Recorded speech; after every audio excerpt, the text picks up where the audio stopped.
3, 2, 1. You know, I just realized We match. Hey, We coordinate. look at that. I didn't even notice that. Look at us, old married folks that we are. Hello, everybody. Welcome to Life Worth Living. My name is Michael. I'm Nora, and we're excited to be back. Yes. It's been a while. Like our new setup, that is not going to be our setup for much longer. For a temporary setup, maybe next time we'll just be in a field with a random table in the middle of a field. With our church property as the backdrop. That would be kind of cool. That wouldn't be too bad. We'd have a massive audience. No, we won't do that until after the gate is up and we can shut the gate. Oh, in. that's a good idea. Yeah. We had these microphones for how many years? Oh, what we could do is we could do like how they do on like ESPN Game Day, where they have us talking about it and we have the crowd in the background. We would totally have that right now. They would definitely be staring. They would 100% be into it. And yes. We're not going to do that. That would be funny. No, but we had these microphones. We got these back anticipating planning to do more sit-down videos. This right here. We bought this 4 years, like the COVID. 4 years later. 4 years later. I don't even know what that's from, but anyway. Here we are. We have our microphones, and we're doing this. So we're here to talk about what we've been doing for the last year. The last video we posted was talking about pregnancy. So we posted about Simeon's birth story. It's hard to believe that he's coming up on a year. In a month, he'll be a year old. I cannot. First year of his life has flown by. He is crawling on all fours very well. He is on the go. He does not like to be held on the lap. On his lap. He does not like to be held very much on your lap. No, he wants to be on the go, and he is walking along furniture. He can stand up without any support perfectly fine. He can let himself down. Squat down and stand up, yep. And he'll be walking soon. The first step is coming at any moment. Yes. It just hasn't yet that I've seen. Right. So the next time you guys actually see him in person, those of you who know us personally you will see him in person walking. Yes. He's grown up so fast. Mm-hmm. So and he's even like talking too. Like he's all of the kids. He does. Yes, he's very verbal, which is interesting because our daughter right before him has been the opposite. She's been a lot more quiet and slower to becoming verbal. And he is just very he's replicating sounds. Yeah. Quite accurately, really. Yeah. Mama for was his the first age. one. Again. It usually is. Yeah. Everyone but one of them. Who was the one that was dad? I think Lily. Was it Lily? Mm-hmm. Yeah. Well, anyway, we could ramble. But our kids are growing up. It's just, they're growing up so fast. And it's just amazing to see them, each new season of life, each new step. In our new house that we've played, in our new house that we are, in the house that we're living in right now, but within the next week or two, we're going to be moving out of. They have a girl that lives in the same area that plays with them often, and it has exploded their use of pigeon. Yes. And it has touched my heart so much to just peek my ear out to check on them to make sure they're doing all right, and they're just spouting off pigeon with her. They still don't talk pigeon to us. Maybe because we're terrible at pigeon compared to what to the people they normally talk to. No, yeah, I don't know. It's interesting though. I think having a little girl has helped so much because in other places we lived, it's all been boys. Mm-hmm. The last house we lived in, and Corban would try to talk pigeon, and then they would make fun of him and laugh at him, and that just completely shut him down for quite a long time. All of our kids, different times. And they're not laughing necessarily to make fun. It's just, here's a white boy talking pigeon. It's just kind of funny to them. Mm-hmm. Whereas a girl, she's much more just playing and everything. And she doesn't really, she's much younger than, she's younger than Corban too. So, yeah. But we have had a wonderful year. A lot has happened. It's been a crazy year. And so I think I just want to start with last December. Okay. Last December, Simeon was born. Simeon was born. But before that. Yes. It was it was our last date before Simeon was born. But, well, it was a couple nights before. But we were thinking, we have furlough coming up now and we're like 3 months away, right? Yeah, then it was like a year and 3 months. And so we're like, we've got to figure out a situation for our departure from the Solomon Islands. Like, what are we going to do? And so I started talking with our pastor, and our local pastor, which he wasn't a pastor at that time. He wasn't the pastor yet. And so he was like, Pastor, I think we really just need to look for land. Well, we had kind of resigned ourselves to the fact that maybe we'll just wait until our furlough to raise money for land. Well, coming back this term, that one of our biggest goals was to get in land. Mm-hmm. And then everything happened with the transition from our mission board. Mm-hmm. And this was back in 2023. Yeah. March. And so with all of that, we lost a huge amount of support, almost half of our support. And so then it was just kind of like, God, we're just trusting God to even keep us here on the field. And he did. Praise the Lord. Not only did he do that, just wait, there's more. So, but I think that was kind of our thought was we'll wait till next term we had kind of realized, let's wait till next term and then we'll do a big fundraising project. Yeah. But he mentioned, Pastor, maybe we should just look for some land. And I'm thinking, okay, well, the two pieces of property popped up on Facebook. That's how you find property here. And I sent them over to him, and one was a really a bigger piece of property with a nice house on it, and the other one was a not so big piece of property with a not so nice house on it. And anyway, he recommended that we go look at the bigger piece of property with the nice house on it first. And so we did, and we actually started a project to raise money for that. Okay, yep. And so we sent out a letter last year about this time for that piece of property. It was December. And was it December or January? I don't remember. I think it was December, I guess. And I think it was like around, was it like 400,000 that we were wanting? 400,000 that we were trying to raise for the money? 400,000 US? Yeah. Mm-hmm. 400,000. I think that's about what it was. 400,000 US dollars.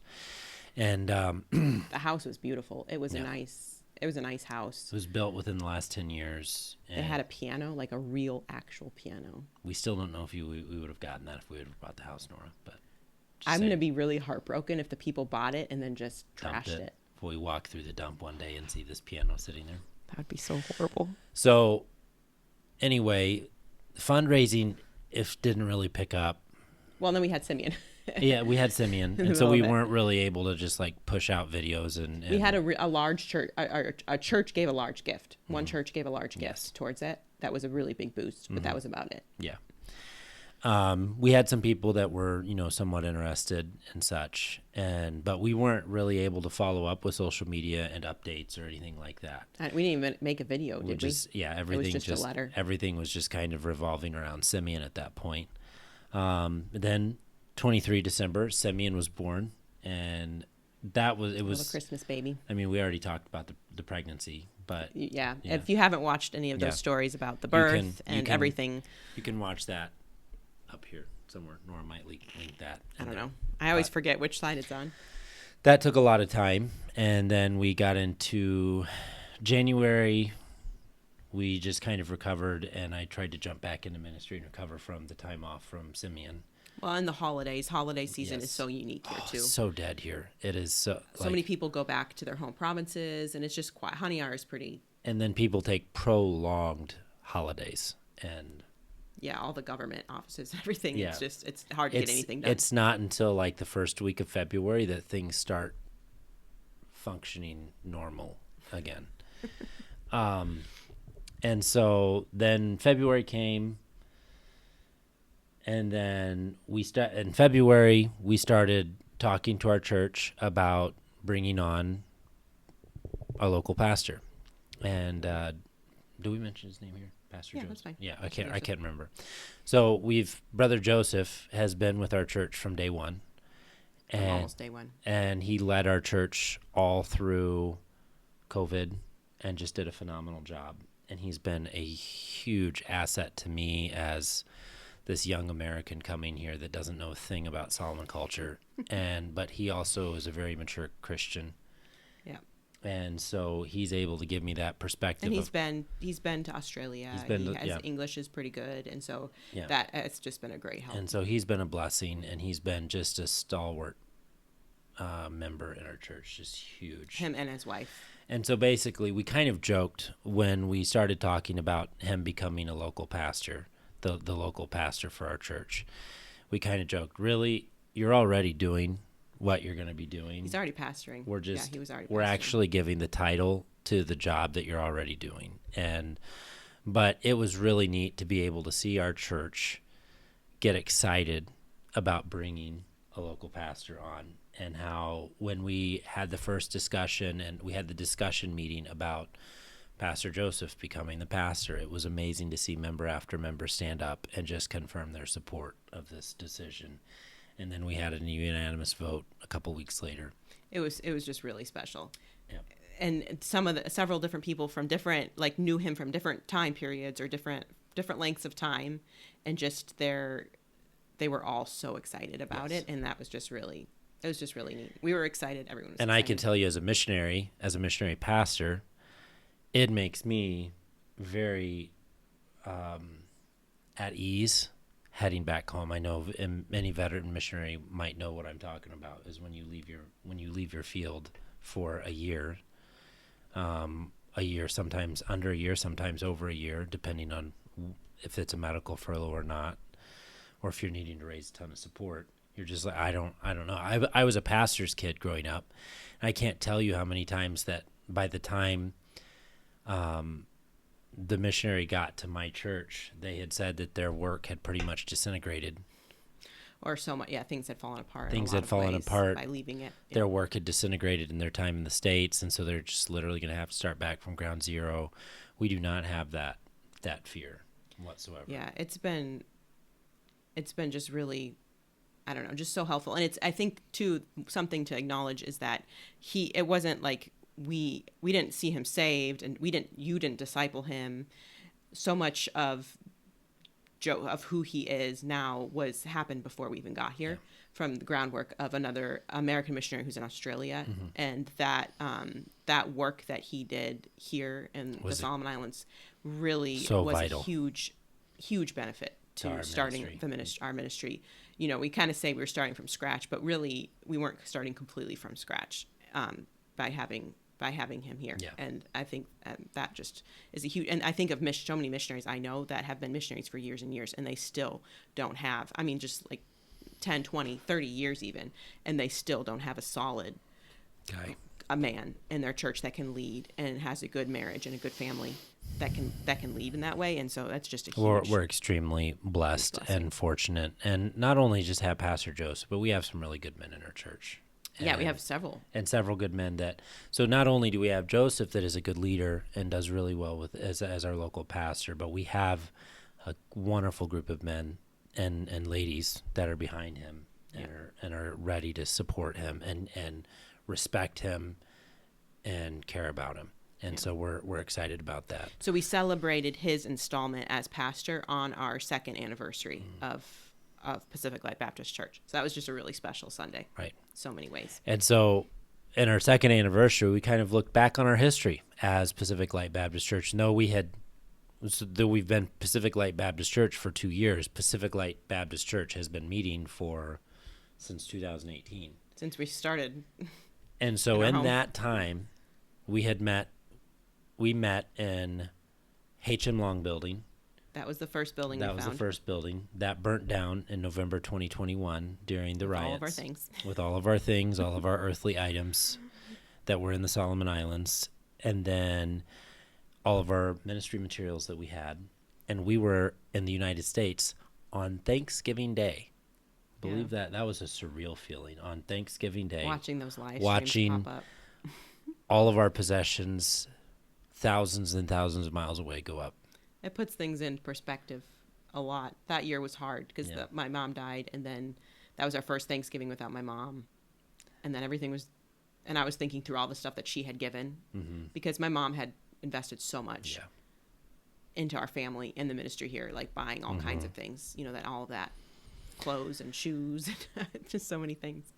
But it was amazing to see our church people just, they didn't really have any pieces to pick up. But Pastor Joseph did an amazing job of gathering church, encouraging the church, and just saying, hey, let's meet at my house for a while. And he went and got people and brought them to his house, which was a long drive. But then I was able to arrange a new building, and he remodeled it with his dad and I think an uncle as well. And then they started meeting there in this building. And they met there for almost 7 months, 6 months before we got there. Maybe, yeah. This was in Chinatown Was Plaza. that January? Was that December? Did they get there before Christmas? They got in the 1st of January. The 1st of January they got in. Okay. Yeah, so it would have been like 9 months, I guess. 9 months. Sorry. More like 7 months. I don't know. I'm thinking and so they met there, and then we arrived, and then we stayed there, met there for like 4 months, 3 months. I don't remember how long. But then I got pregnant. Yes. We're kind of really backtracking here quite a bit. But anyway, I got pregnant, and with my pregnancies being so rough and staying here, we decided to move the church into our home for a little while. So we met there for then we met there for 2 years. No, a year and a half. Right? Just over a year. Yeah, a year and a half. And then we moved down to YWCA For a couple months. For about 2 months. That didn't work out well. Yeah, and then we moved to another house. And then from YWCA, we moved to our current location in Kukum, which is... the longest we've been anywhere. It's been the longest we've been anywhere. Well, I guess except for maybe Was HM Long Long might be longer, yeah. Yeah. But it's been the first longest we've been in a place. right. But anyway, so HM Long, Kukum, we've been there. And so as we were reflecting on the 2 years, we're like, we've been in 5 locations. Is it 5 locations? Oh, and the whole time, you mean? Yeah. Not just the 2 years, Not but in just the the whole 2 time? years. Well, we've been in 5 locations. 1, 2, 3, 4, 5. Yeah, 5. Yep. 5 locations as a church. It's really hard as a church to get established in a community when you move 5 times. Well, and so every move, you lose people. Because you start reaching out to the immediate community and the neighborhood that you're in, especially with kids. Then you get kids coming, and then you get their parents coming, and you get people coming, and then when you move, you lose all of those people. So many, like, you try to get them to come with you to the new place, and it just, a lot of them don't end up coming. And so I feel like that has really made progress and just growth and consistency slow. Yeah. And so it was soon after our 2nd year anniversary, Pastor Joseph and I picked up on we need to really find a piece property. We just need to step out in faith and just really. We've got to hit this thing with both barrels, and that's a hunting reference coming from my background. And so, we've had moments of that. Since we first got here, we started looking for land. Yeah, it's just in the capital city. It's so expensive. Land is hard. It sells fast. We've ran into scams. We're like, oh, good deal. If it is a really good deal, it is too good of a deal. Like it is. Yeah. And so we've run into scams. We've never lost any money to scams. We've always caught it before. It's always very easy to spot scams. But anyway, we decided we need to start looking again. So then soon after our 2nd year anniversary, and Pastor Joseph being elected as pastor and his installation, we started looking for land again. And we announced it to the church, like, let's really be praying. And one of our ladies sent us this link to a piece of property, huge. And we went and looked at it, and it was almost $500,000, right? I think it was around, $4.5 million. Yeah, it would have been over $500,000. It was like $550,000. Yeah. And we're like, this is really great, but though it was huge, it was a little farther away than what we wanted. It was quite far away. And beautiful land, and it had several buildings on it, but a lot of the buildings needed to be completely gutted and redone. And one building, it just torn down. And so it would have taken quite a bit of work to undo a lot of things to then develop things. And But it was a beautiful piece of land. But from that, the broker that the lady sent us the broker's posting about it, and from that broker, when he showed us the property, I had a meeting with the broker after him showing us that more expensive piece of property, and I told him, I'm like, look, we're just looking for a half hectare of land, and for those of you who do not know what a half hectare is, it's just over an acre. It's like 1.2, I think. 1.23 or something like that. An acre of land. And I said, we're looking for about a half hectare of land that it can be empty. Like, we just want it completely cleared. And I said, if we could find something for under $1 million or around $1 million, Solomon, which is about $130,000, right?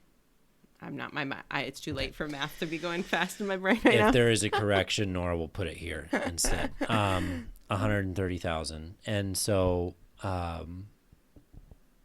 he said, okay.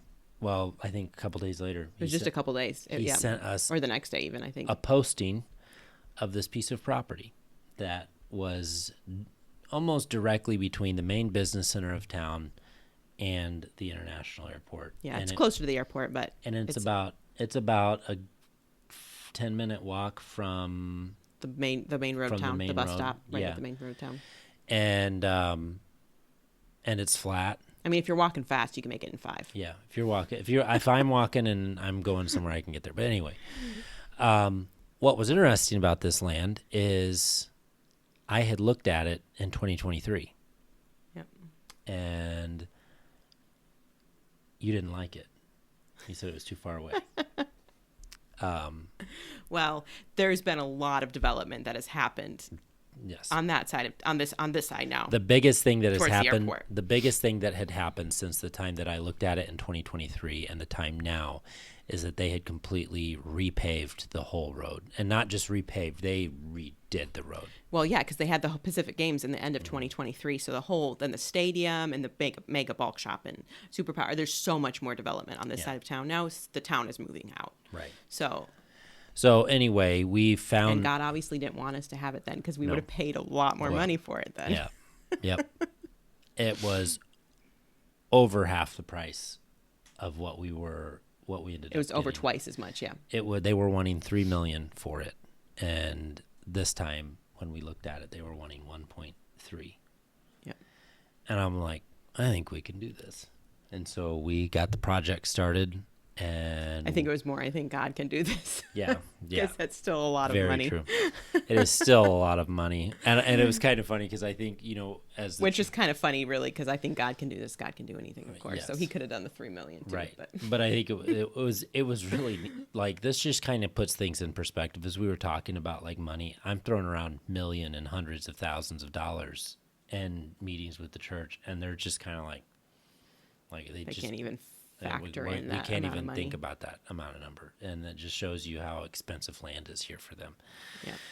But we really went after it and we put a video together and got a letter did sent frequent out updates, and it seemed like we were trying, like we would get a little bit more in. We're like, could you hold off now? Like, could you take it off the market? Like, we've got this much, and can you take it off? And they're like, no. Because she wanted I don't remember what you said, but she wanted a fast cash sale. So it was just, that's why the price was so low. She needed just cash. And so, anyway, it was, yeah. But from the time that we started the project, we raised almost, because we still had the $50,000. Mm-hmm. But from the time that we started the project, we ended up raising almost another $170,000 in like 3 months, and we were able to purchase the property. I think it was even less than it was quite a bit less than 3 months, but we signed in the 1st of July, right? Was it the 1st of July? Yeah. We signed the 1st of July, and by the 10th of July. So it was actually just 2 months because we started at the beginning of May. But really, was it? Oh wow, yeah. God is good. So from the time that we signed, we were just kind of in this state of disbelief, like what just happened? Because that whole month, I spent most of that month at the bank. I feel like you spent most of that month too editing videos. Too. It was crazy. Yeah, editing videos. We only made like 2 videos, I think. but it was the videos, and Those then are we were trying to get the church bank account, and so I was in line at the bank most every morning. Yes. For a couple weeks. And so, yeah, the Lord did it. But anyway, I remember talking to Pastor Joseph, and I was like, we just put money on land. And he's like, yep. And I said, I doesn't real. And we did, after we paid for the land on a Monday or Tuesday, I think, maybe a Wednesday actually. And then that Sunday we did a dedication because we had a pastor in town who his church had given a large amount to the land. And that was really special. Yes. And so we're like, let's do a dedication. Even though we don't officially have the title, the owner still allowed us to come in and clear a little bit of the property and do that. And so, and we were able to put up a sign that said Future Home of Pacific Light Baptist Church. Which I painted in 2 days. And it still looks great. It's a piece of plywood in the Solomon Islands, and it still looks great. Yeah, just white background, projector. I'm amazed. Traced it on there and painted it. So it still feels so surreal. Even going to the church property and working there now, it still feels so surreal. Like, the church owns this land. Like, right. But we got the title, and that's when Pastor Joseph and I both said, that's when it will feel real. When we hold the title that says Pacific Light Baptist Church of Honiara. Does it still feel real? No. It felt a little bit more real. Maybe a tingle. I don't know. But maybe when we start meeting there. God has been so good. We wanted to get into the land so much sooner than we have been, but we're getting there. Things have slowed down. We praise the Lord that more came in for the land than we needed for the purchase price. And it's allowing us to get bathrooms and fences set up, which are essential. And that started just 2 days ago? Yes. Yeah, because it's officially starting. The development is officially starting. It's officially started. Started. Yes, that's true. Because we found out it was a learning curve for me to figure out how to start to get the building approvals done. And so anyway, just with the province, right? The provincial. And so now I've got all that done, and now I'm looking to submit a new project for a new potential building our meeting place. For a meeting place, and our goal. I told the people today, it's a Sunday, but our goal is that we can get a building built and we can have a month in the property, meeting in the property. Before we go back on furlough. Before we go back. If we can do that, it's going to be so frustrating too, in a way. Like, don't get me wrong, I'm looking forward to going back and seeing family and everything, but there's part of me that is just like, really? Can we just stay? I just put it off stay. Another year. Corbin would be sadly disappointed because he's pretty well guaranteed that he's planning on celebrating his birthday. His he's wanting in the States. He's wanting he wants a Lego party. A Lego party because he can't. We told him he can't bring his Legos back with him, so he's like, I gotta have Legos in the States. But it's been huge. It's been so that now we're building a house. Yeah. On the church property. Okay, we should clarify that statement. A tiny home.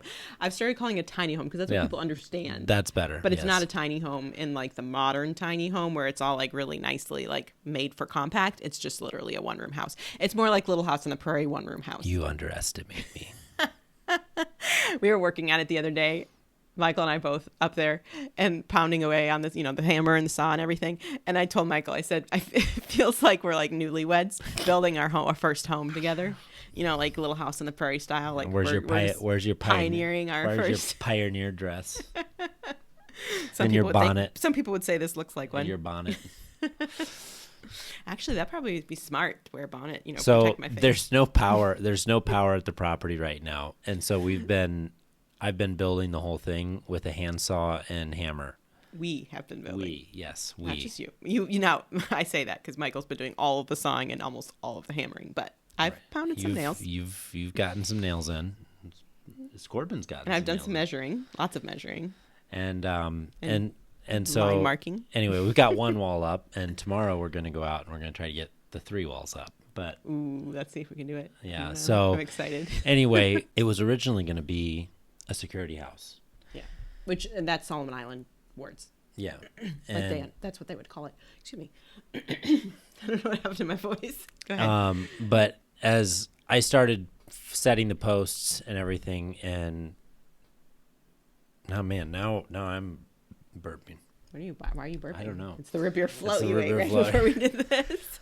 I started studying the posts, and then Nora and I started studying the posts, and then I just started watching people, walk through our property. They're not gonna be able to do that for a while soon, but Once the fence is up. Corban was there helping you. But we have a limited amount of time to start cultivating our presence in that area, and I want to before we go back on furlough. Yeah, before we go back. And every time we say go back, we get questions of like, oh, are you not are you staying in the States? Or you're not coming back to the Solomon Islands? When we say go back, we just mean like go back temporarily for furlough to report back to churches and raise some more support, and then we're coming back.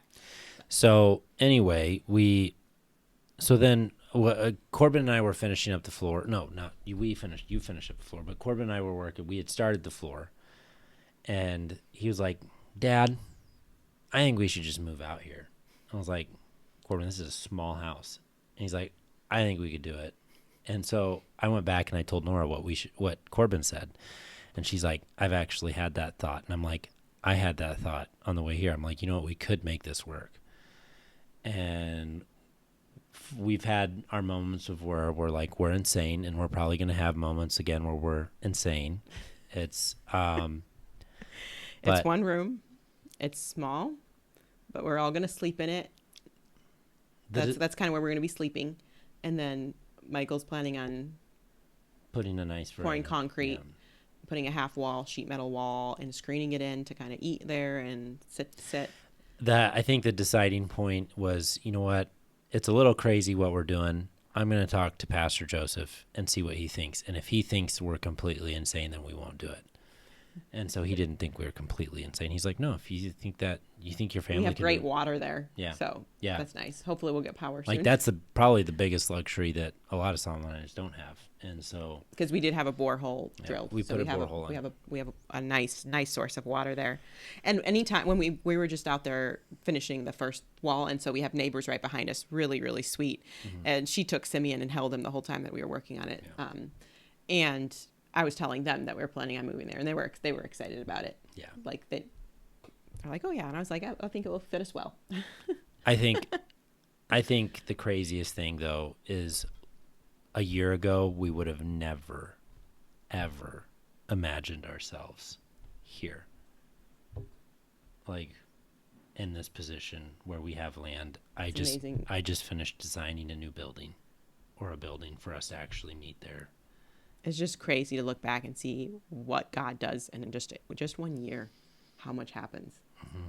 And just even this term, here we are about 3.5 years into this term, and just it's been crazy.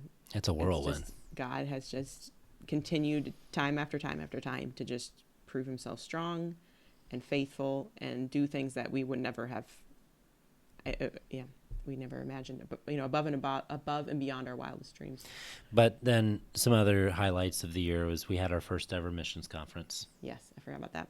And that was really special. It was very special. And we had 2 missionaries here in the country, and then we had 2 missionaries that we just zoomed in video-wise. Mm-hmm. The people just really enjoyed the missions conference. They want to do it next year, but they're wanting me to make sure that I actually fly in to conduct it. To come back for it. Right. So we'll see. Hopefully that will work out. We'll see what happens. And then today was actually fun too. Today was a really special Sunday. We did our first ever One Talk Sunday, or in the States we might call it a Friend Sunday, but here Friend and Family Sunday. Family Sunday, but we called it a One Talk Sunday. And which is just like one language. And one basically what I tried to do is I encouraged everyone try to get one talk to come to church, and we ended up having 15. No, it was over 15. I think visitors. It was over 15 visitors, first-time visitors. Yeah, but so like One Talk, because the Solomon Islands is so diverse. It's extremely diverse for the amount of people that are in the Solomon Islands, with so many islands, different language. There's like 70 languages, and so people they kind of differentiate each other by their One Talk. Like if you're from the same area of the same island, you speak the same language, same heart language. That's your One Talk. Mm-hmm. So it went really well. It was a really good day. And it was kind of like 3 weeks ago. I was just like, Nora, I'm going to announce a One Talk Sunday. We need a special Sunday to get inviting people to church. And so I'm like, I'm going to do a One Talk Sunday. And hey, it turned out really good. Yeah. I was really excited about it. It was a special Sunday. We'll do, and I told the people today, this was kind of our first trial run. Next year, we'll do something. We can do something a little bit more special, maybe like gifts for all the One Talks or something like that come. Neat. But yeah, it was neat because we had, I think there was four different people that invited people, and so it was neat to see like that it wasn't just like one person inviting. We tried to invite some One Talks, but we didn't have any One Talks that came. But we tried. There's not a whole lot of Americans here. If you're one of those One Talks, how dare you? I don't think they watch them, but no, probably not. So I'll start going after them. Yeah. Anyway, it's been a great year. We've seen some people saved that we've been praying for a really long time. Some people baptized. I think it's been not necessarily. It's been a lot more like spiritual growth, yes, versus numerical growth in some ways. I think a lot of our time has been, especially this last while, it's just been spent with getting the land and starting the development, and it's just been. And our visas. Oh, yeah. Forgot about that. This visa period has been the most difficult visa period we've ever been through, and it was visa number 5. But we got through it. We got through it, Nora. And so we have our visas in our email. So next term, our next visa application, we'll be able to apply for a 5-year residency. And then after that, citizenship. Dual citizenship. But so we're excited about that, but it's just there's a lot to be done before furlough. Most of it's getting the church and the land, and then just all the other. There's just so much, and this is kind of neat because it's our first furlough to actually be able to prepare for. Yeah. All the other furloughs have been a surprise, and very quick. Yeah. Like with our last furlough, the last time we left the Solomon Islands was for COVID, during COVID when I was pregnant with Ellie. And so it was very we only had a couple weeks because we had to get out on just a repatriation flight. There were no regular flights, and it was just very sudden and crazy. So I'm very thankful to be experiencing this. And now, once we get into this property, now that we have a base in the Solomon Islands, it's time to dream. And so we've been dreaming. I don't know. We've been dreaming. About. Well, now we can start talking about our dreams a lot more. Yeah. Because we've got we've got a launching pad for those dreams. And there's so much. When we come back, should that be a separate video? Yeah, we're going to do a separate video. This has been really, really long already, probably, on just what's to come next. Right. And there's a lot. There's a lot already in the process. And so we're going to probably do some more of these long form chats. We're also probably going to do some topic stuff that might last 10 to 15 minutes. But tell us what you like, what you'd like and us to talk about. And we are going to be doing some family videos. We're just going to be careful. Like we said, our older kids have asked for them, so we're not going to be doing them. We're going to kind of intersperse, I think. But it is really, really neat. And I think over time we've realized that there's a lot of value that comes with that, and it can be done tastefully.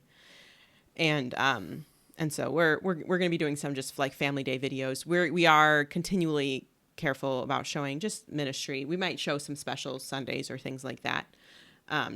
But we're careful about what we show as far as on the ministry side of things on public YouTube. Just we don't want to exploit people's spiritual walk with God. That's not. Anyway. Well, if you are still here, good for you. Thank you for hanging on. Maybe you've been washing dishes this whole time and just been listening. I wish I had something to give you for making it this far, but I don't even know how long this was, but we've been talking. Give yourself a pat on the back, and I hope. And let us know in the comments if you watched the whole thing. Maybe go to sleep now if this is at 2 a.m. I don't know. Oh, please do. We probably need to go to sleep ourselves because we have a busy day tomorrow at the property, which we're probably going to vlog. Yeah, probably do that.